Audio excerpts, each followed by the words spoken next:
Bonjour tout le monde. Aujourd'hui, on va parler d'entrepreneurs engagés et de communauté. Et je suis avec Clément Debosc pour me parler de ça. Bonjour Clément. Bonjour Clément, bonjour à tous. Écoute Clément, je suis très content de te recevoir. On se connaît relativement peu. On a un petit peu échangé, mais pas encore énorme. Est-ce que tu peux nous raconter qui tu es et puis qu'est-ce que c'est que le projet que tu as lancé qui s'appelle Ma Petite Planète? Ouais, avec plaisir. Déjà, merci pour l'invitation. C'est chouette d'échanger là-dessus. Donc moi, c'est Clément, je suis lillois, j'ai 27 ans. Il y a 4 ans, avec des amis, on est rentré d'une expérience en ONG à l'étranger. Du coup, on s'est engagé pendant 6-7 mois et en rentrant, on a voulu finalement s'engager à notre échelle dans nos vies respectives à Paris. Et on a créé une communauté autour de l'engagement citoyen et du bénévolat qui s'appelle La Fourmilière. Voilà, donc c'est un projet qu'on porte depuis 4 ans un peu en side project, en hobby. Puis la communauté s'est bien développée avec la mission de rendre le bénévolat aussi simple et accessible qu'un verre entre amis. Et puis, il y a 2 ans, moi, je me suis un petit peu rendu compte de ce qu'on pourrait appeler l'urgence climatique et du coup du focus qu'on devait, à mon sens, tous avoir sur l'écologie et la préservation de la planète. Et en m'inspirant un petit peu des codes qu'on avait avec la fourmilière, j'ai eu envie du coup de faire passer un maximum de personnes à l'action pour la préservation de la planète. Et d'itération en itération, voilà, on a créé le jeu et l'association Ma Petite Planète. Voilà, donc en quelques mots, Ma Petite Planète, c'est une compétition de défis écologiques à réaliser avec son entourage, donc ses amis, sa famille, ses collègues ou même ses camarades de classe dans le cadre de l'école. Voilà. Canon, un beau projet, en tout cas qui me parle beaucoup de mon côté. Et aujourd'hui, donc tu nous as dit un petit peu comment il a démarré finalement. Tu as parlé de cette prise de conscience de l'urgence comment toi tu as décidé de faire ta part par rapport à ça. C'en est où aujourd'hui le projet? Il a quel âge exactement? Et puis Ouais. comment est-ce qu'il a évolué jusqu'à aujourd'hui? Ouais, donc ce qui est marrant, c'est un petit peu comment ça a commencé. Euh, en fait, moi, je suis parti d'une intuition qui était il faut rendre l'écologie cool, sexy, voire épique et légendaire, en fait, pour finalement motiver les gens à s'emparer du sujet et à agir. Et donc, c'était en août 2019, j'ai proposé à mes potes de lycée de participer à une sorte de grand jeu de l'été autour de l'écologie. On avait une liste de 20 défis sur pas mal de thématiques écolo à réaliser pendant le mois d'août. Et on avait une conversation entre nous. On devait un peu montrer finalement ce qu'on était en train de réaliser. Et donc, il y avait un petit système de points avec des défis plus ou moins faciles et difficiles. Et à partir de cette expérimentation vraiment très from scratch, j'ai senti qu'il y avait un vrai concept derrière parce que mes potes de lycée n'étaient pas spécialement engagés sur le sujet à la base. Et parce qu'on était entre nous, parce qu'il y avait un système de points et de compétition et de challenge, en vrai, ils étaient beaucoup plus motivés que d'habitude. Ils avaient fait des trucs qu'ils n'auraient peut-être jamais fait. Voilà, typiquement, par exemple, j'ai des amis qui sont lancés dans une première semaine végétarienne alors que bon, s'il l'avait jamais pensé, et puis du coup, maintenant, il mange moins de viande, par exemple. Et donc, à partir de cette première expérimentation, moi, j'ai eu super envie de continuer, de creuser. Je suis progressivement passé au 4-5e dans mon travail, dans une start-up à Paris. Et puis, je suis parti définitivement en fin février 2020 et avec d'autres personnes que j'ai eu la chance de rencontrer. Donc, on s'est réunis et on a créé l'association Ma Petite Planète, qui est une association qui a pour mission la sensibilisation et le passage à l'action du grand public pour la préservation de la planète. Et en fait, notre cœur finalement de métier, c'est de créer les éditions, c'est de créer des éditions et des compétitions autour de l'écologie et de rassembler un maximum de personnes dans ces compétitions. Et donc, où est-ce qu'on en est aujourd'hui? Donc, on a créé, il y a eu 7 compétitions grand public, Ma Petite Planète, donc pour les adultes, entre amis, collègues et famille. Et il y a eu 2 éditions Ma Petite Planète à l'école. Donc c'est des versions du jeu différentes. Et en tout, Aujourd'hui, toc, toc, toc, je réfléchis. On vient de mettre les chiffres à jour, donc ça fait toc, toc, toc. Ouais, ça fait 5700 personnes qui sont passées à l'action, voilà, de 6 à 80 ans. Après, le cœur, c'est plutôt, pour les élèves, c'est souvent des collégiens 10-12 ans. Et ouais, le grand public, c'est plutôt des 25-35, mais parfois, ça va plus large et c'est très bien.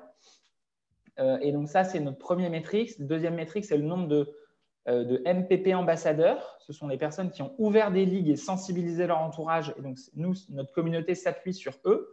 Là, on en dénombre 360. Et un petit peu ce qui nous drive, c'est finalement l'impact. Et donc là, tous ensemble, on a validé 72 000 défis bonus pour la planète. Voilà. Et donc ça, c'est le cœur de l'objet de l'association. Canon, canon, c'est super bien. 72 000, là, ça commence à peser, hein, mine de rien. Ouais, c'est chouette et ça a vocation à être exponentiel. Donc, Ouais. Tu vois, moi, ça me renvoie à une image. Je faisais pas mal d'arts martiaux quand j'étais plus jeune. OK. Bon, c'est plus compliqué, hein, forcément. Mais là, un prof qui disait chaque jour où tu t'entraînes, c'est un grain de sable que tu mets dans un sac. Vous savez, ça a l'air de rien, un grain de sable comme ça. Mais quand tu as un sac qui pèse 5 kilos de sable et que tu l'envoies dans la tête de quelqu'un, ça commence à faire beaucoup. Et il y a un petit peu ce côté cumulatif, tu vois, au-delà de l'exponentiel, c'est vraiment que ça revient pas en arrière. On a passé des crans, quoi. Et j'aime beaucoup ce système-là, montrer qu'ensemble, là, finalement, ça commence à peser l'impact de ce qu'on a fait ensemble. Et c'est une grande discussion qu'on avait avec un ami où on cherche à matérialiser ça, notamment autour de la prolongation de la durée de vie du matériel, notamment par le prêt, mais aussi par d'autres choses. Et où on voudrait, on n'a pas encore les clés, mais on voudrait justement vraiment faire réaliser aux gens le cumul de tout ce qu'ils ont contribué à. Donc ça me parle beaucoup, ça.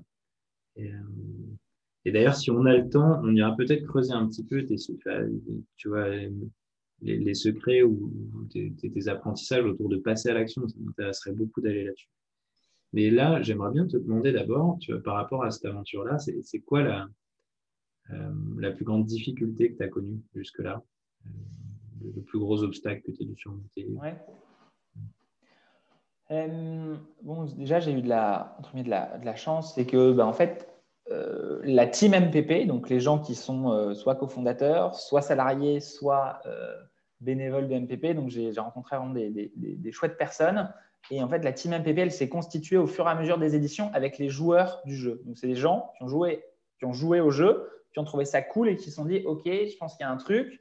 À titre perso, ça m'a parlé, ça a eu de l'impact. OK, si on mettait le truc à l'échelle, et donc maintenant, il y a pas mal de gens qui s'investissent. Aujourd'hui, on est 4 à temps plein sur le projet, plus 3 cofondateurs qui ne sont, enfin, moi, plus 3 autres cofondateurs qui ne sont pas à temps plein, pas encore, voilà, on verra un jour.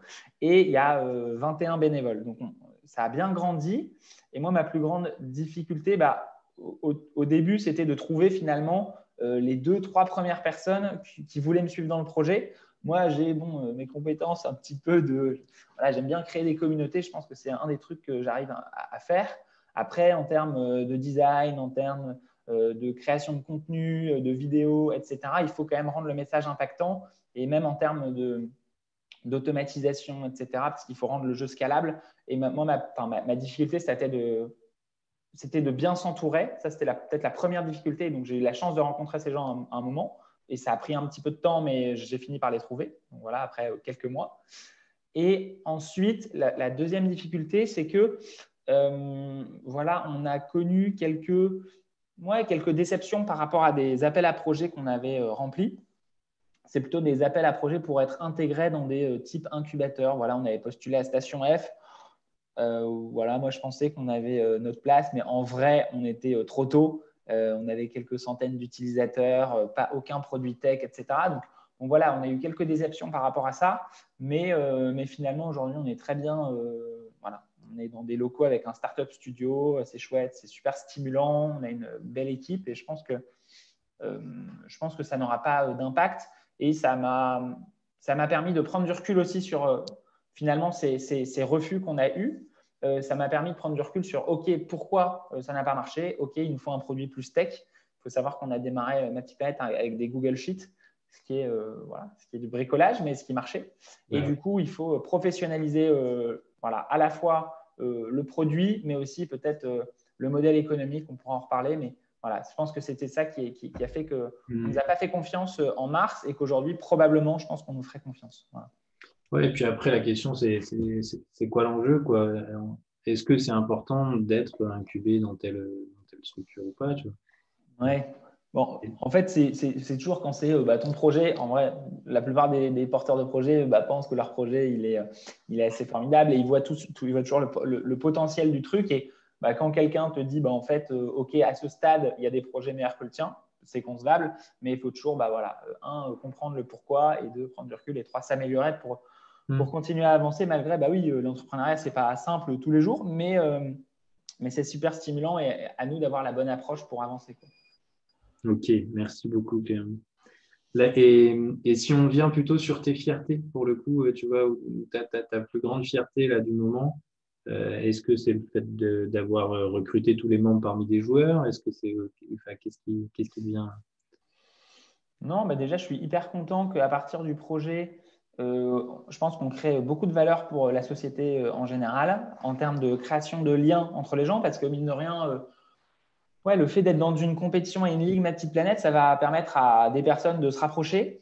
C'est très marrant, lors de la dernière édition, on a par exemple créé un concept qui est une ligue ouverte à tous. Et donc, en fait, c'est des gens qui ne se connaissent pas, qui vont se challenger pendant 3 semaines autour de l'écologie. Et en vrai, c'était hyper chouette de voir les interactions. Les gens après se revoient et partagent vraiment. Donc, là, en termes de création de liens sociaux, c'est chouette. Et après, moi, ce qui me drive beaucoup, c'est le fait de voir en ce moment, on a 1620 élèves qui jouent en ce moment à Ma Petite Planète. On répartit sur 72 classes du territoire français. Et donc, voilà, le fait de voir ces jeunes passer à l'action, faire des défis type, OK, il y a des primaires qui font leur premier kilomètre à vélo, ou alors, qu'est-ce qu'ils nous ont fait? Voilà, ils se lancent parfois, ils se lancent dans une semaine végétarienne, ou parfois, ils nous font des affiches de sensibilisation à l'écologie. Ensuite, ils vont porter le message auprès de leurs parents. Ils se lancent dans des petites constructions en mode do-it-yourself à partir de déchets, etc.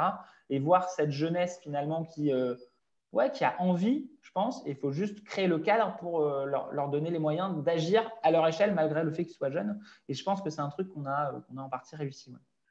Ouais, c'est chouette, bravo. Euh, moi, je trouve ça assez impressionnant, et justement, c'est la question sur laquelle que je voudrais te poser juste après, mais je trouve ça assez impressionnant, la capacité que vous avez eue à faire passer à l'action. Et du coup, par rapport à ça, ce serait quoi pour toi le grand apprentissage de tes essais, de tes erreurs? Qu'est-ce qui marche bien, qu'est-ce qui ne marche pas pour engager et faire rentrer dans une communauté et faire passer à l'action? Ouais, écoute, c'est un truc auquel, franchement, c'est le cœur du sujet. Donc, on a pas mal creusé. Et en fait, à chaque fin d'édition, on demande vraiment beaucoup de feedback aux joueurs qui ont participé. Donc, d'édition en édition, on essaie de s'améliorer, d'améliorer l'expérience de jeu. Il faut voir vraiment ça comme une expérience transformative de 3 semaines autour de l'écologie, de son rapport à l'écologie. Alors, moi, je pense que le truc qui marche, c'est vraiment le collectif. En gros, si demain, Clément, je te donne une liste de défis et te dire, OK, tu as 3 semaines pour en faire un maximum, mais qu'en fait, tu vas jouer tout seul, tu vas le partager à personne, en vrai, tu vas peut-être être motivé 1 ou 2 jours, mais ensuite, la dynamique, ça ne va pas prendre parce que tu n'as pas, finalement, il n'y a pas de stimulation sociale autour du truc. C'est-à-dire que tu vas être seul face à toi-même et face à face à tes mauvaises habitudes, etc. Et tu vas dire, en vrai, j'ai la flemme, tu vois, ça compte pas, etc. Là, nous, on a créé le système de ligue pour le grand public. Donc, une ligue, c'est de 6 à 24 MPP players. Et dans une ligue, il y a 2 équipes, Team Greta vs Team Hulot. Ce qui est très important, c'est que chacun contribue à la hauteur de 1, son envie, de, je dirais, son niveau de départ sur l'écologie. Et donc, même quelqu'un qui est très loin du sujet, comme il est dans une équipe, eh bien, même s'il est, entre guillemets, mauvais, même si c'est un Donald Trump en puissance, il a quand même intérêt à faire des efforts pour en fait, que son équipe, elle soit, qu'il apporte quand même quelques points à son équipe, parce que, pareil, dans l'équipe d'en face. Voilà. Et l'idée, c'est qu'au tout début, MPP, tu vois, ça c'est un apprentissage. Au début, MPP, c'était une compétition chacun pour soi. Et en fait, ça marchait beaucoup moins bien parce que, tu vois, donc c'était pareil de 24 personnes, mais pareil, chacun pour soi et celui qui valide le plus de défis. Mais le truc, c'est que les gens qui sont loin du sujet et qui voient qu'ils ne gagneront jamais la compétition, Ils arrêtent. bah en fait, ouais, ils se disent en vrai, bon, je ne vais jamais gagner, personne compte sur moi, bon, j'arrête, tu vois. Mais versus là, cette histoire de Team Greta, Team Hulot, ça fait en sorte que chacun compte sur les membres de son équipe et du coup, ça tire les gens vers le haut. Et le fait que la team d'en face, elle envoie les preuves de ses défis dans la conversation avec notre team, on voit les autres avancer, donc c'est super stimulant et on a envie de faire de même, de les chambrer. Voilà. Donc, on a mis en place des mécanismes qui font que ouais, c'est de la psychologie, que les gens ont envie de valider des défis. Donc ça, c'est peut-être le plus grand apprentissage, c'est cette histoire de mécanique de jeu qui fait que les gens ont intérêt. Voilà. Carrément, merci beaucoup. Ouais, ça me parle bien, ça. Et tu vois, ça me renvoie un petit peu à ce qu'on fait nous sur le prêt de matériel, où finalement, aujourd'hui, on encourage des individus à passer à l'action, Ouais. un peu hors sol, quoi. Enfin, un peu, et on sent bien qu'il manque quelque chose. Tu vois, donc, c'est très inspirant pour moi. Je pense qu'on va Ouais. pouvoir en faire probablement quelque chose. Ouais, nous, ce qu'on a essayé de faire, c'est aussi de gamifier et de créer des récompenses ou des rewards symboliques. Donc, par exemple, le gagnant de Ma Petite Planète, c'est le grand zizou de l'écologie. Lui, c'est la star. Enfin, vraiment, le mec, il met ça sur son CV, il devrait trouver un emploi directement, tu vois. Et donc, c'est un titre dans le jeu pour, ça, c'est le meilleur joueur. Ensuite, il y a la meilleure ligue, etc. Donc, ça, c'est des drivers qui donnent envie aux gens un petit peu de se challenger, voire de vraiment s'arracher pour gagner. Parce qu'il y a des gens qui vont beaucoup réagir à l'aspect compétition individuelle. Mais ensuite, dans le jeu, tu vois, on a des badges thématiques. Donc, quand quelqu'un termine une thématique, par exemple, valide tous les défis bonus de la thématique mobilité, il obtient un badge l'as du biclou. Okay, et du coup, on va créer encore un incentive à ce que la personne elle fasse tous les défis du même catégorie pour être récompensée symboliquement d'un petit badge. Pareil, en fonction de ton score final dans le classement individuel, tu vas atteindre un statut. Tu as, OK, grand zizou, t'es MPP légendaire, t'es champion climat, militant climat, chef colibri, colibri. Voilà. Donc, on crée finalement des trucs pour que les gens aient toujours intérêt, à titre perso et à titre d'équipe, à aller Un peu plus loin. à aller un peu plus loin. Donc, ouais, moi, je ne connais pas encore assez bien ton projet, mais je pense que le fait de mettre des récompenses, même si elles sont symboliques, ça peut être un vrai levier de motivation pour les gens. Et ce que j'aime bien dans ce que tu viens de dire, c'est qu'il y a la récompense symbolique dans la plateforme et donc parmi la communauté à laquelle on appartient là.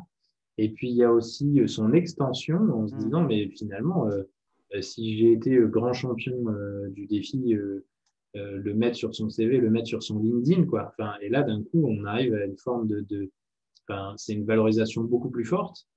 Et en plus de ça, ça peut même servir la viralité de la chose. Enfin, ça peut être super intéressant. Ouais. C'est vrai que j'ai déjà observé ça chez un autre entrepreneur un peu foufou. Enfin, lui, il est assez spécial, et il poussait énormément les gens à parler sur LinkedIn, sur Facebook de ce qu'ils faisaient sur leur propre engagement. Et du coup, en fait, il provoquait comme ça une fierté des gens à faire ce qu'ils font. Et ça donnait encore plus de substance à la contribution qu'ils avaient pour la société. Là, c'était plus social que environnemental, mais peu importe. Et, et surtout, en plus, les gens, d'autres voyaient que ça se passait et puis voyaient, à un moment, moi, j'ai vu plein de gens pousser la même chose, quoi, en disant je fais ci, je fais ça, etc. Et je me disais, punaise, ça marche bien ce truc, enfin, ça marche bien ce côté propagation, en fait, au-delà juste de les galvaniser, de les chauffer à blanc pour qu'ils continuent eux individuellement. Ça, en plus de ça, ça a engagé d'autres personnes. Je Ouais, trouve ça assez impressionnant. je suis carrément aligné avec cette idée que en fait, les gens, quand ils font quelque chose de bien, il faut leur donner la possibilité de le partager. C'est humain, Mais ouais. tu vois, mais en vrai, les gens, ils ont envie et besoin un peu de reconnaissance par rapport à ce qu'ils font. Tu vois, les gens, s'ils font des efforts, entre guillemets, sur l'écologie, il y a des trucs, ça peut être considéré comme des efforts. Je pense qu'il y a des trucs qui sont sans effort, et donc mettons-nous directement en cohérence. Quand il s'agit de faire, entre guillemets, des efforts, valorisons ce que les gens font. Donc, nous, vraiment, dans l'esprit du jeu, dans les règles du jeu et dans, je dirais, l'interprétation des défis, quelqu'un qui fait un effort dans le jeu, ça doit être récompensé, tu vois. Et du coup, ça, c'est la première chose. Et la deuxième chose, c'est pour ça qu'on a un système de conversation. Les gens, ils sont contents en fait de dire à leurs potes qu'ils ont fait pour la première fois leur course en vrac. Tu vois, ils ont fait une démarche de faire la course en vrac. Hop, ils vont au magasin en vrac, ils postent une petite photo de eux avec leurs bocaux. Les gens, ils sont contents. C'est pas plus compliqué que ça. Ouais, moi je trouve ça génial. Et tu vois, je me dis qu'on pourrait vraiment faire quelque chose autour de ça, nous aussi, Ouais. distribuer les titres. Et même, tu vois, justement, demander des preuves. J'ai noté ça plusieurs fois, là, que tu as parlé d'éléments de preuve, donc des gens qui se prennent en photo avec le résultat de leur action, quelque chose comme ça. C'est aussi une manière après de leur dire, bah, maintenant que tu as la preuve, partage-la au-delà de la Ouais. compétition, partage-la aux autres, Ouais, enfin, ça, de ça, savoir. voilà. Et tu peux sortir. Et en fait, c'est pour ça que cette histoire de preuve, c'est aussi ce qui fait que nous, on a une forte croissance organique. C'est que comme les gens, ils vont partager, alors parfois dans leur conversation, mais aussi parfois en dehors, il y a du bouche à oreille sympa autour du jeu. Voilà. Ouais, tout à fait. Et tu vois, il y a un truc, moi, par rapport à ça, enfin, on avait mis un truc en place du type, tu as mis quelque chose à traiter, c'est formidable ce que tu fais, on te fait la fête, on te met un petit peu dans la Ouais, liste, etc. Bon, super. ouais. Vas-y, partage-le sur Facebook pour dire aux autres. En fait, la Mmh. manière dont c'était amené, je pense que ça va pas parce que on propose aux gens de faire notre pub. Enfin, tu sais, c'était plus amené comme ça, en disant partage sur Facebook la page de ton produit qui est prêté. Et c'est pas tellement, alors que je pense que c'est maladroit parce que nous, notre intention, c'était aussi de chauffer les gens, de les galvaniser, mais Mmh. la manière dont c'est amené, c'est plus mets-nous en avant que mets-toi en avant et montre à quel point ce que tu as fait, c'est chouette. Ouais. Et je trouve qu'il y a, tu vois, on n'est pas à grand-chose là-dessus, et c'est juste une question de comment on Ouais, amène, je pense. exactement. La façon dont on présente les choses est importante. Ouais. Et nous, on est en train de réfléchir à automatiser il y a un truc qu'on va sortir, c'est finalement automatiser le bilan d'impact par ambassadeur.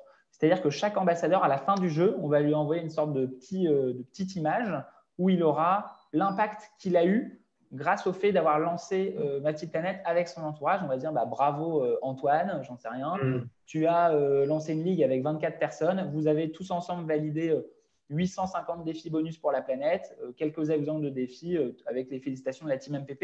Et donc, Ouais, une sorte de diplôme quelque part. exactement, une sorte de diplôme. Et en fait, le mec, il pourra le poster parce que, un, il est content. Et deux, nous, ça nous fera connaître, quoi. Donc, faut trouver, je pense qu'il faut partir en vrai plutôt de l'intérêt de qu'est-ce que la personne a envie de poster. Et ensuite, voilà, si ça peut faire connaître le mouvement ou l'association, c'est très bien derrière, quoi. Oui, c'est ça. Et en fait, ça, c'est plutôt la cerise sur le gâteau, enfin, le bonus pour que le mouvement se propage. Mais en fait, ce qui est intéressant, c'est vraiment que la personne se sente ultra valorisée dans ce qu'elle fait. Et je pense que dans la manière dont on le fait, c'est pas encore ça. Enfin, on a beaucoup de bonnes intentions, mais que c'est pas encore bien amené de notre côté. Merci beaucoup pour ça, Clément. C'est chouette, très inspirant. Moi, je suis impressionné par la propagation. Et c'est vrai que rien qu'en parlant avec toi, j'ai envie de lancer le truc tu vois, de provoquer avec soit ma famille, soit des collègues, soit j'en sais rien. Enfin, il y a un Avec truc à faire. plaisir. Euh, il faudrait que je choisisse un collectif que ça peut aider. Enfin, ça pourrait aider à souder le collectif en plus, tu sais. Euh, et je me dis que tu as certainement des choses à faire aussi pour les entreprises, pour aider les entreprises à amener de la cohésion en amenant de l'impact en plus. Et si tu veux, ça, on pourra regarder. Il y a peut-être même des partenariats à faire, parce que moi, j'ai des entreprises en face parfois qui cherchent à avoir ces impacts-là. Donc, bref, Avec plaisir, parenthèse ouais. fermée, on en parlera plus tard. Mais écoute, encore merci beaucoup Clément. À la limite, juste avant qu'on termine, j'aimerais bien te demander si tu avais un conseil pour des gens qui cherchent à démarrer, à lancer quelque chose de cet ordre-là, qui ne savent pas trop comment s'y prendre, ou qui procrastinent, ou qui, je sais pas, enfin, qui n'y vont pas, ce serait quoi? Ouais, mais je trouve que moi, le meilleur conseil que j'ai à te donner, c'est vraiment de commencer petit et de façon très, très tangible votre intuition. Et donc, moi, en vrai, j'ai aucune compétence tech et j'avais simplement l'intuition qu'il fallait gamifier l'approche sur l'écologie. Bon, ok, j'ai demandé très simplement à ma première communauté, à mes potes de lycée, de jouer à un jeu, ok, sur la base d'un Google Sheet. Enfin, je pourrais te montrer la tête du Google Sheet de l'époque, mais je te dis, il n'était pas beau du tout. Ouais, ça me parle. Et en fait, en vrai, il n'y avait pas besoin de. En fait, et c'est ça, il faut pas, je pense qu'il faut faire attention à Voilà, moi, le premier truc que je dirais, c'est commencer à créer une communauté plutôt que de créer un produit. Et en fait, est-ce qu'il y a des gens qui ont envie de vous suivre sur le truc et ensuite créer le produit dont les gens ont besoin. Mais faites pas l'inverse. Créez pas dans votre tête le meilleur produit pour ensuite l'amener aux gens. Commencez très simple.